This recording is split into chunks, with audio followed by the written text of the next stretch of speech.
Assalamualaikum warahmatullahi wabarakatuh. Baiklah, saya akan membawakan materi tentang metode penulisan sejarah. Baiklah, metode sejarah dibangun dari dua kata, yaitu metode dan sejarah. Kata metode memiliki arti atau cara prosedur yang sifatnya sistematis, sedangkan sejarah memiliki arti rekonstruksi masa lampau. Jadi, metode sejarah dapat diartikan sebagai cara atau prosedur yang sistematis dalam merekonstruksi masa lampau. Sejarah yang didasarkan atas fakta-fakta yang benar-benar teruji dan dapat diandalkan untuk mencapainya, sejarah harus ditulis melalui prosedur yang disebut metode sejarah. Metode ini mempunyai 4 tahapan yang integral, yakni heuristik, kritik, interpretasi, dan historiografi. Langsung saja pada poin pembahasan, heuristik. Heuristik artinya mencari dan mengumpulkan sumber-sumber sejarah yang terkait dengan topik penelitian. Sumber sejarah berserakan di mana-mana, baik di perpustakaan, arsip, atau museum. Tugas pertama sejarawan dalam menulis sejarah adalah mencari dan mengumpulkan sumber yang berserakan itu. Heuristik adalah kegiatan berupa penghimpunan jejak-jejak masa lampau, yakni peninggalan sejarah atau sumber apa saja yang dapat dijadikan informasi dalam pengertian studi sejarah.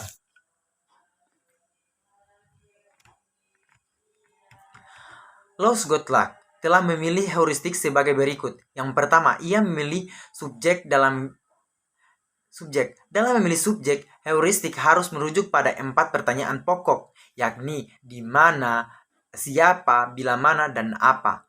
Pertanyaan tersebut berkenan dengan aspek geografis, biografis, kronologis, fungsional, atau okupasional.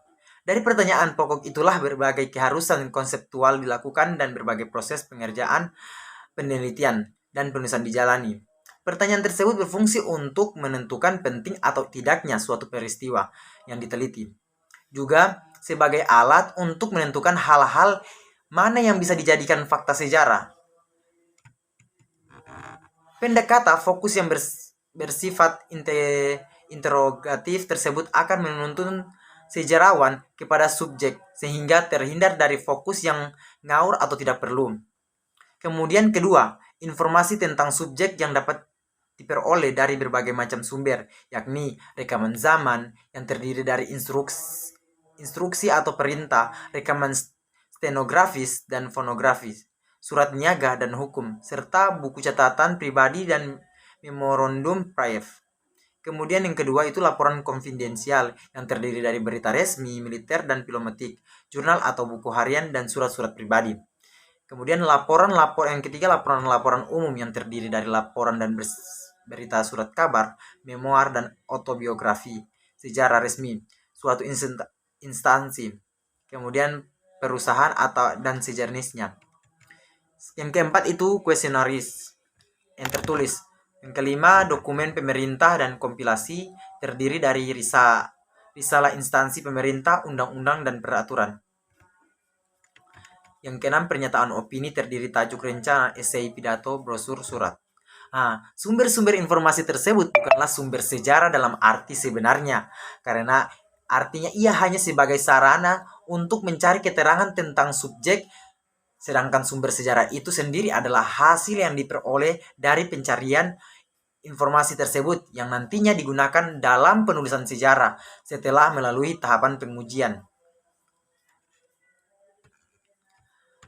Tentang sumber sejarah, Nugroho Notosusanto telah mengklasifikasikan ke dalam 3 bentuk yang sederhana, yakni yang pertama sumber benda, menyangkut benda-benda arkeologis, epigrafi, numistik, dan benda-benda sejenis lainnya.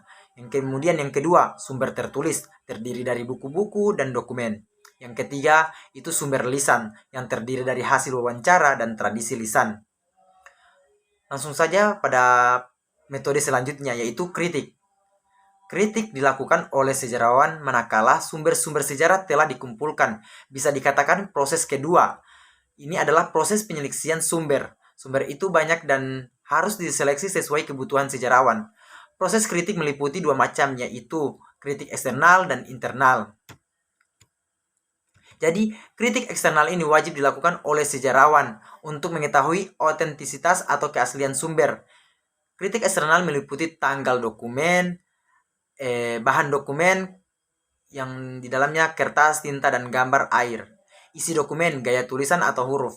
Apakah sumber turunan yang dimaksudnya salinan atau fotokopi atau asli, serta apakah sumber utuh atau telah diubah. Jika semua poin tadi sesuai dengan zamannya, dengan mengecek sumber sezaman, maka dapat dipastikan bahwa sumber tersebut otentik atau asli.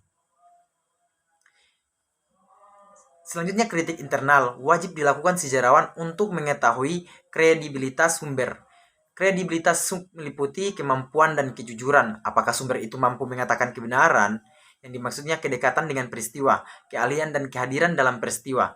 Dan apakah sumber itu mau mengatakan kebenaran? Maksudnya, jika kedua pernyataan tersebut telah diajukan kepada sumber, maka akan dapat diketahui kredibilitas sumber tersebut.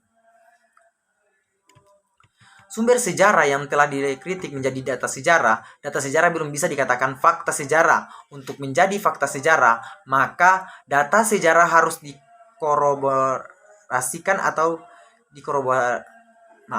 dikoroborasikan atau didukungi oleh data sejarah lainnya.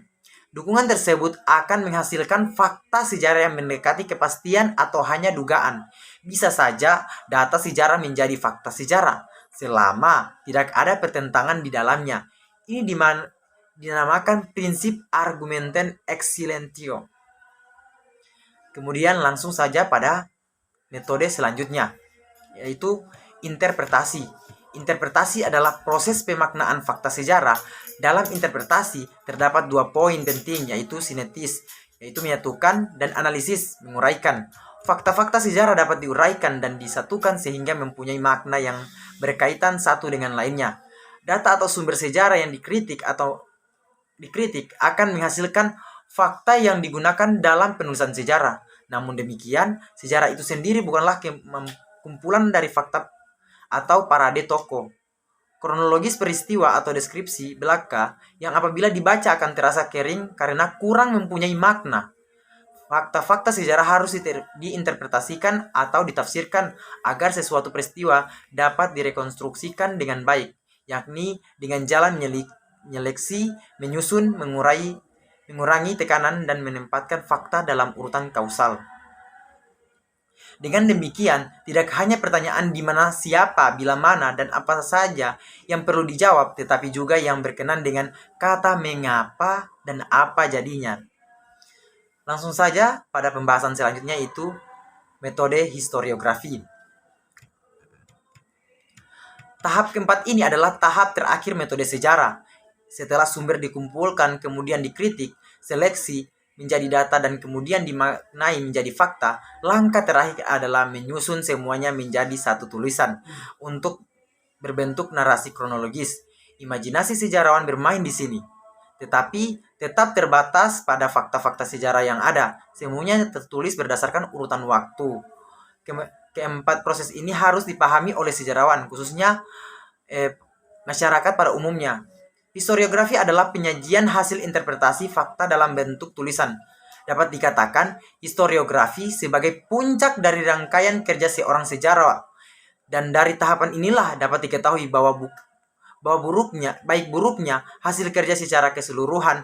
Oleh karena itu, dalam penulisan diperlukan kemampuan menyusun fakta-fakta yang bersifat fragmentaris ke dalam tulisan yang sistematis, utuh, dan komunikatif.